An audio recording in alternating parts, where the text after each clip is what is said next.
So I started my career from the Central Bank of Pakistan, being the banking supervision domain. And controls, it's about leadership, accountability, and the culture that you create within an institution. They need to make sure that commercial interests of the companies are aligned with social and sustainable objectives of the globe.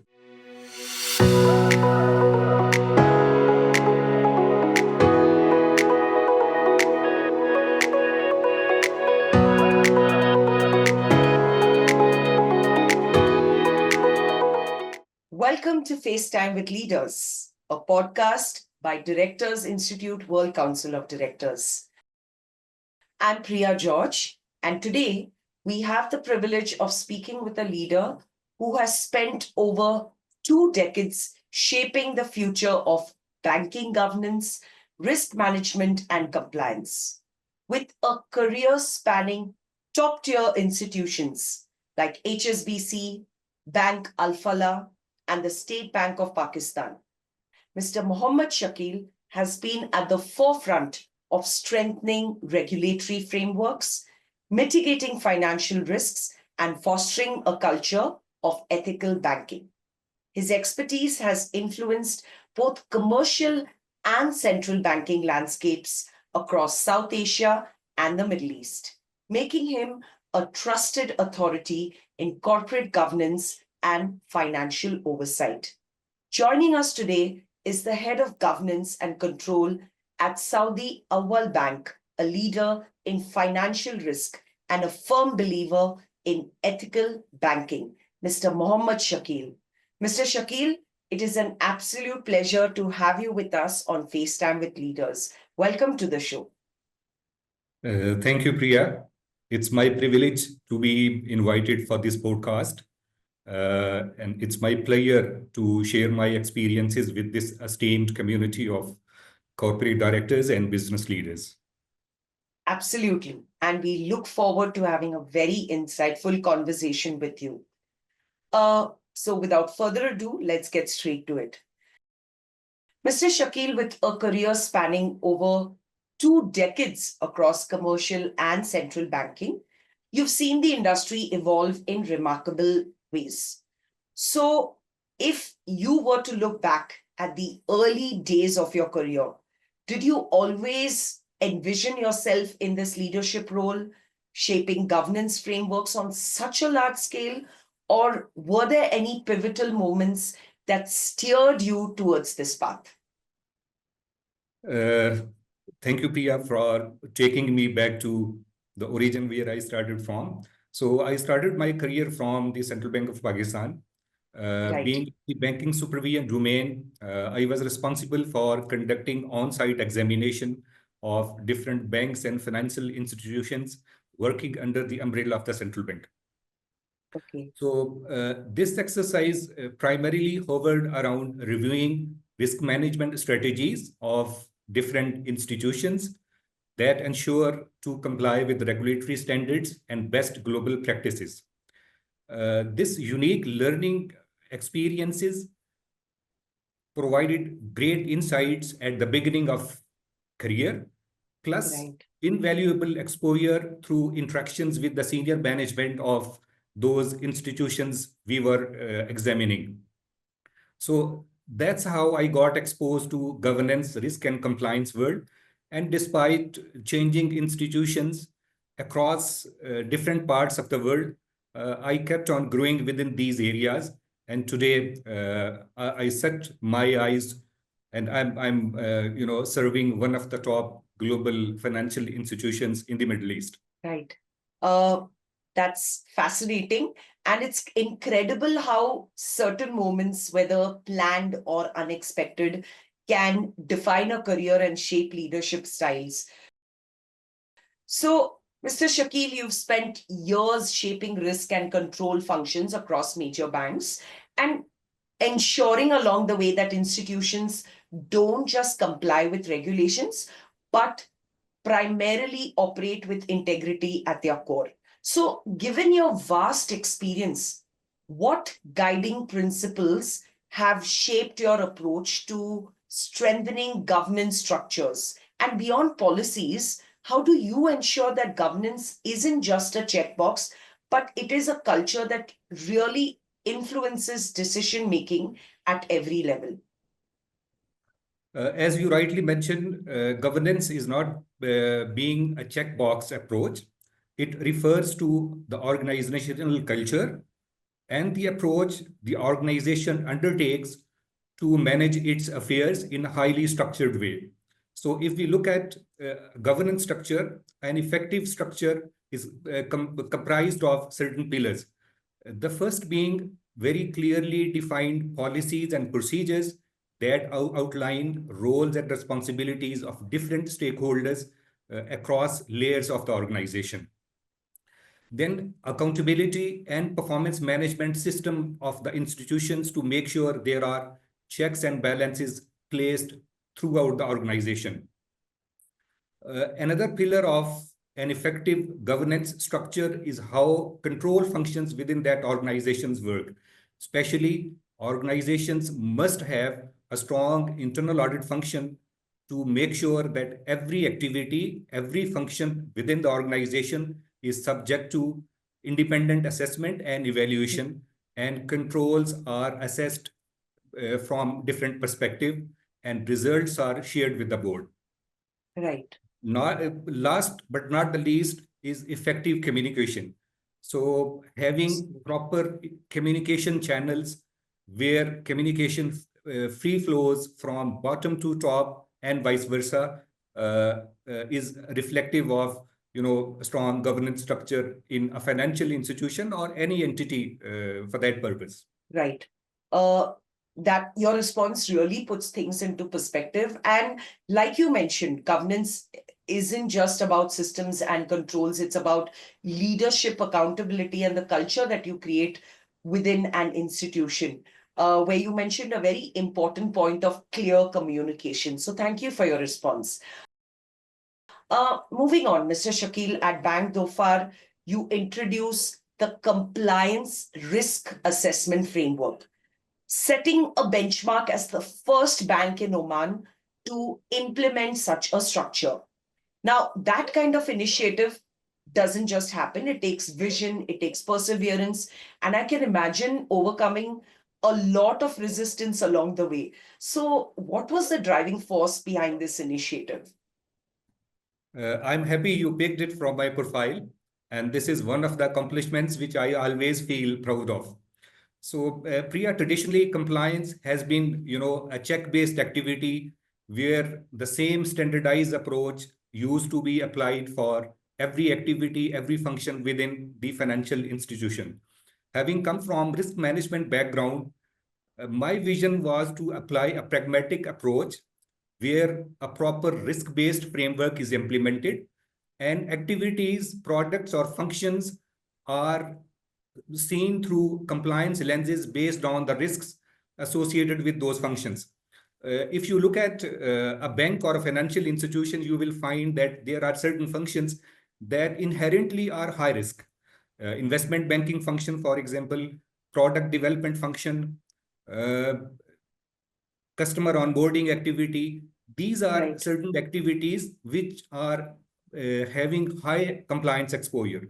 On the other hand, if you look at some of the support functions or support activities, they don't need to be, requiring high compliance resources.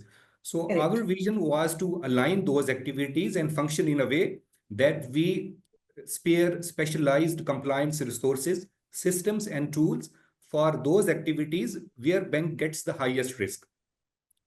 This was not an easy task. As part of implementing this framework, we came across huge resistance from different parts of the organization. Especially from the first line of defense. The businesses were of the view that if the current approach is working fine, why you need to reinvent the wheel? But thankfully, myself and my chief compliance officer, we were able to convince that this is a value-adding proposition. It will not only result into cost efficiency, but also assist businesses in timely identifying, measuring, and monitoring their compliance risks. So that's how, thankfully, we implemented this framework. And later on, this framework was widely acknowledged and appreciated by the Central Bank of Oman. Excellent. And Mr. Shakil, pioneering a new framework, especially in a highly regulated industry, it takes not just expertise, but like you mentioned, a lot of conviction and resilience. So thank you for sharing your response with us. With your extensive experience in governance, risk, and compliance across global banking institutions, you've had a front row seat to these changes. So looking ahead, what do you see as the most pressing risks that financial institutions must prepare for in the next 5 years?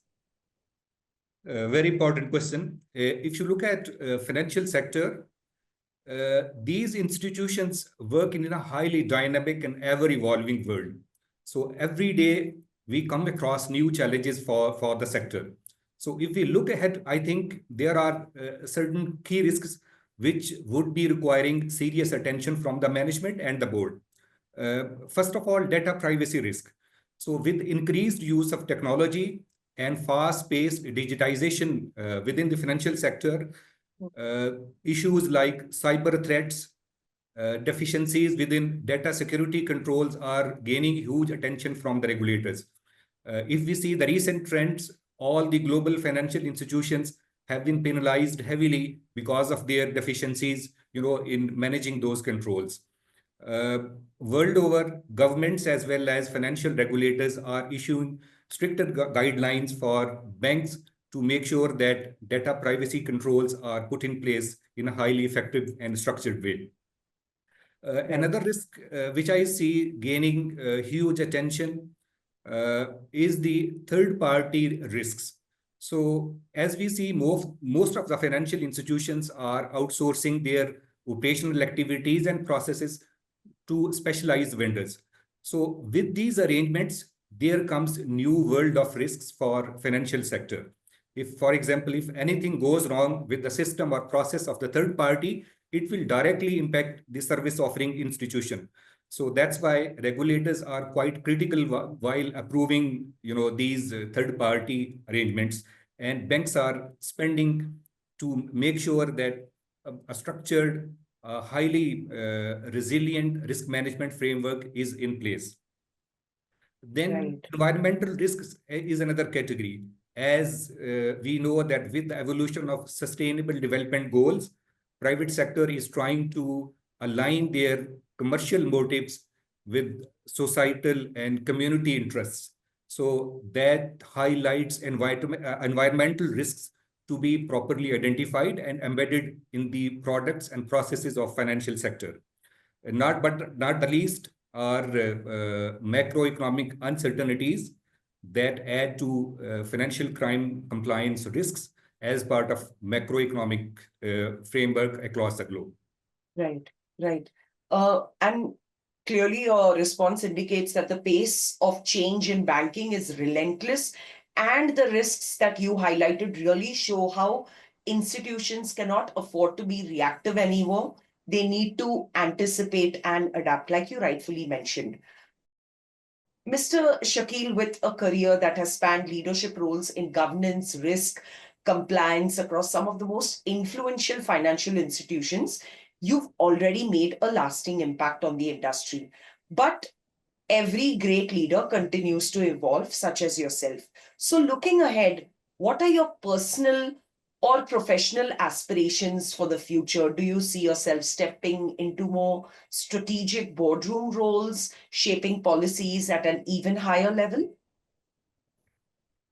Having spent more than 2 decades as part of middle management and senior management, now I feel this is the right time to prepare myself for a board role in the years to come.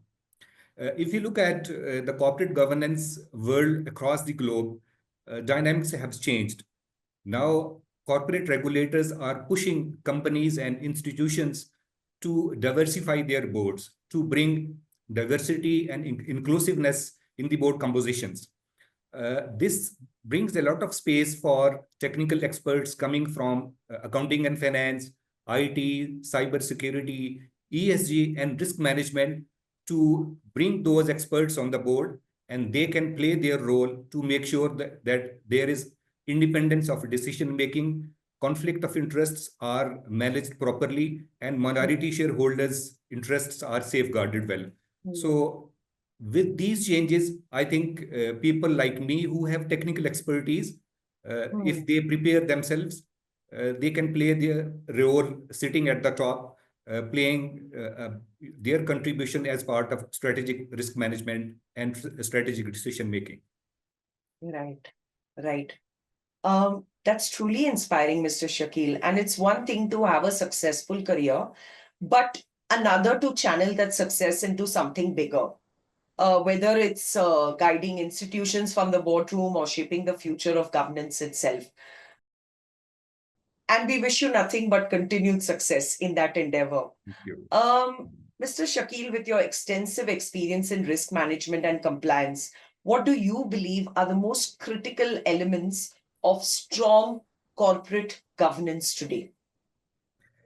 As I mentioned earlier, corporate governance is a dynamic field. Right. So there are certain critical pillars on which a strong corporate governance framework sits. So first of all, the most important thing is compliance and ethics culture.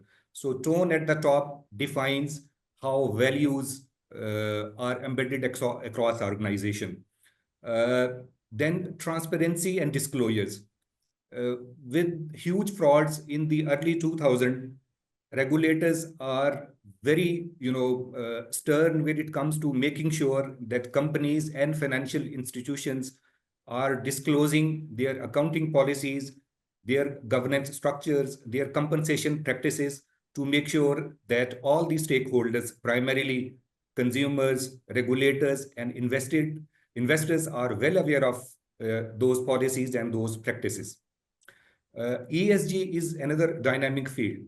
So with increased awareness among investors and communities, corporate governance needs to make sure that company aligns its objectives with the global changes that are happening. They need to make sure that commercial interests of the companies are aligned with social and sustainable objectives of the globe.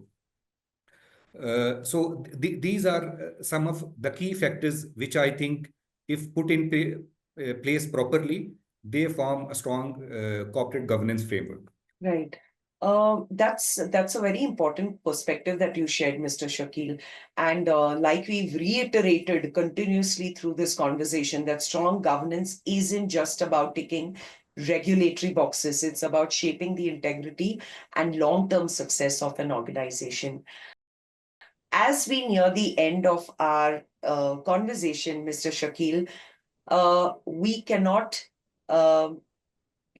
let you go without answering this question. You have stepped into Directors Institute, and which is a significant milestone for many professionals looking to enhance their leadership and governance expertise. So what drew you to join the Institute, and how do you see it adding value to your journey as a governance and risk management professional? Priya, I actually attended a webinar arranged by Directors International in September last year. And on spot, I decided to enroll for International Corporate Directorship Program. And having been, going through the program, I realized that they are offering very important curriculum, highly dynamic curriculum that not only prepares corporate boards and future leaders, but also helps in realizing dreams of millions of aspiring directors like me. So I think Directors International and WCD network as a whole, they are doing wonderful job and making invaluable contributions throughout their network. That's great to hear. And like you mentioned, Directors Institute truly provides a unique platform for leaders such as yourself to further elevate their governance expertise and connect with a network of like-minded professionals. Mr. Shakil, this conversation has been incredibly insightful. Your perspectives on the ever-evolving banking landscape, the importance of governance culture, and the future of financial institutions have truly given us a lot to think about.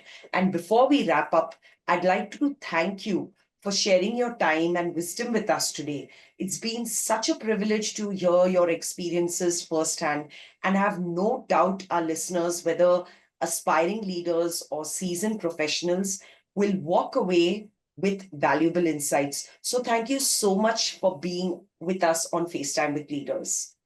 Thank you again for having me, and hopefully see you in the next episode, maybe. Absolutely. And thank you again for being with us and answering our questions. To our audience, thank you for tuning in to another episode of FaceTime with Leaders, a podcast by Directors Institute.